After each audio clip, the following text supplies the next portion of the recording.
Howdy folks, and welcome back to World of Tanks with the mighty Jingles. This is my first video since getting back from my well-earned holiday in Manhattan. 5 days living in the lap of luxury. Also took a trip down to New Jersey to see Jay and Silent Bob's Secret Stash comic store in the town of Red Bank.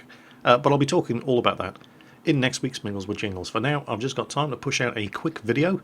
My first video since I came back from holiday, while I work on something much bigger for tomorrow. This is one of my favourite tanks, as you all know by now, the Panzer II Luchs. The world's cutest tank is today being driven for us by Tycho Buttflex, who wins 10 internets just for his name alone. Start of the match, doesn't hang around, rushes up the side of the Abbey here rather than driving up the middle road and getting shot at by tank destroyers camping in the enemy base, squeezes through the gap between the buildings there and lies up, waiting for his first victim. In a tier 4 match like this 30mm autocannon on the Luchs is entirely capable of, well, not so much one-shotting, but clipping any enemy tank that's foolish enough, like that LTP, to allow you to fire a full burst into him. Chi-Ha and a Panzer IIIA let him get away and reload, rather than closing in and finishing him off. Scores a couple of hits.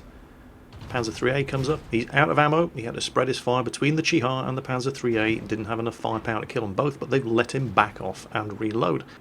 And now he's fully loaded, and he will kill either of those two tanks if they try to follow him through that gap. But, well, they've seen what this guy can do when he executed the LTP, and they're not keen on chasing him. Enemy Matilda pops up, and with the Luchs' 30mm autocannon, it's one of the few machines at tier 4 who's actually quite capable of dealing with the Matilda. M8 pops out, giving him permission to move past and engage the Matilda, but he's got his eye on a bigger prize at the moment. There's a much bigger threat appeared at the back of the map. Enemy Stuart and Chi-Ha have just nailed a friendly Panzer IIIA, and the back door to the friendly base is now wide open.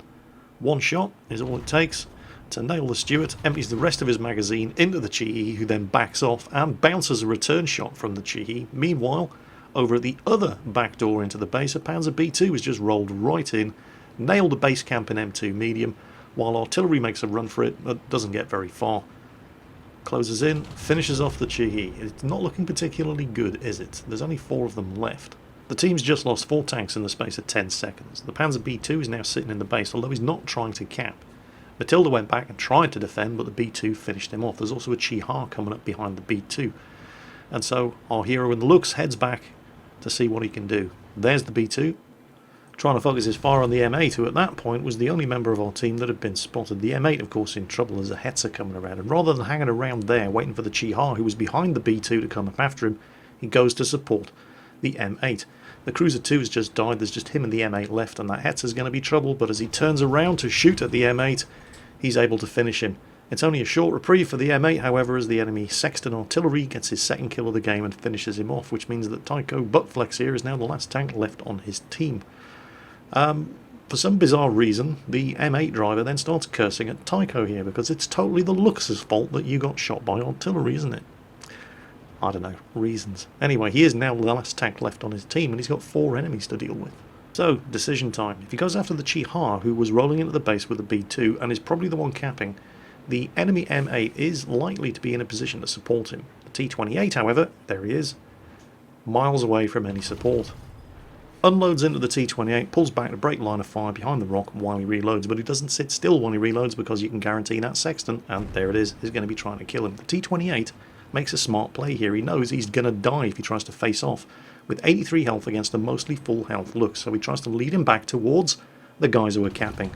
Unfortunately, it didn't work out quite as planned for the Chi-Ha. However, the cap count is still going, and the T-28 hasn't made it into the cap yet, so we know that the M8 is probably in the cap as well. 2 shots left in the magazine, enough to kill the T-28, but knowing that the M8 is in the cap circle, he doesn't rush straight up in there while he's spotted. Instead, he fakes a move in the other direction, so whoever's in the cap circle is going to see him heading away on the map and then doubles back. Unfortunately, it didn't quite work out because the M8 wasn't smart enough to be paying attention to where he was going on the map, and he's still facing in the last direction he was spotted, but he gets away with it. The Sexton misses him again. He finishes off the F8. The Sexton misses him again, and suddenly it's a 1v1 against the enemy Sexton artillery. So, where's the Sexton going to be? Don't forget, the Sexton is only a tier 3 artillery. It can't fire all the way across the map, although it can fire across most of a small map like Abbey here. Tycho Buttflex repeats what he did at the start of the match, sneaking up the side of the Abbey into the centre here. And he's going to scope out the enemy base.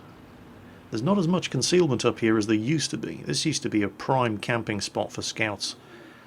They've removed a lot of the concealment here, which makes it a lot more risky. Is he going to be in the bushes there? That would be a likely spot, but he doesn't see anything. Then again, you know what artillery's camo rating is like. Well, fully loaded, no guts, no glory, chicks dig scars, glory lasts forever. Let's go for it.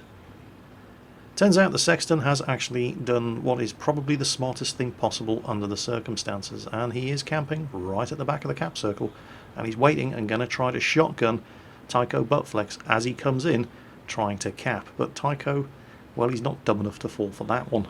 And there it is, smart move from the Sexton, and it was close, but sadly no cigar, and that's a, well, unsurprisingly, an ace tanker badge in the Panzer II Luchs for Tycho Buttflex here on the Abbey map.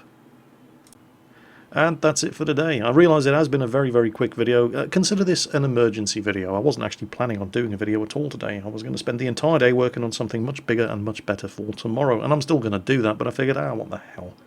It's been nearly a week and you guys have waited patiently, so one quick emergency video for you guys to have something to watch while I work on something bigger and better for tomorrow. I hope you enjoyed it, and as always folks, take care, and I'll catch you next time.